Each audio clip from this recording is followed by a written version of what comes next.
Chef, thanks so much for being here today.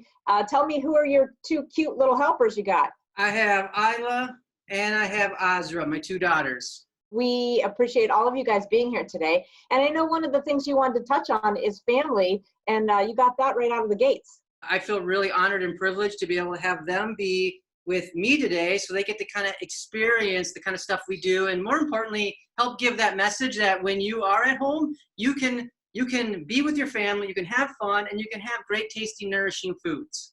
People are stuck at home and they have probably full pantries at this point, but you're saying you can make a fast, flavorful meal with what you already have in your house, right? You're spot on, and I like how you focus on the 3 F's, starting with family. The second one is making it fast. And so how do you make it fast? How do you make it easy? And just grabbing 5 or 6 ingredients out of your pantry is an easy thing to do.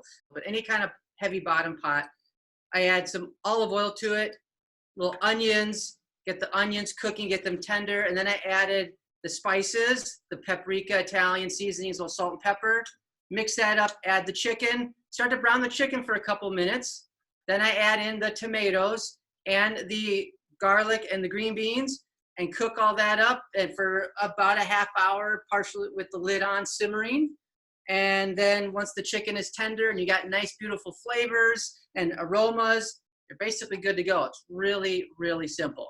And the last thing I want to focus on is flavor, because we have to eat. And these times when we can't go out and enjoy a variety of different things, it still has to taste good, right?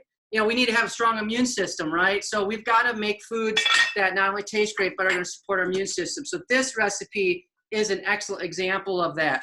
We want to make mealtime easy. So 1 pan meal, minimum dishes, whatever we had in our freezer, in our pantry. It's kid friendly. You can't go wrong with that.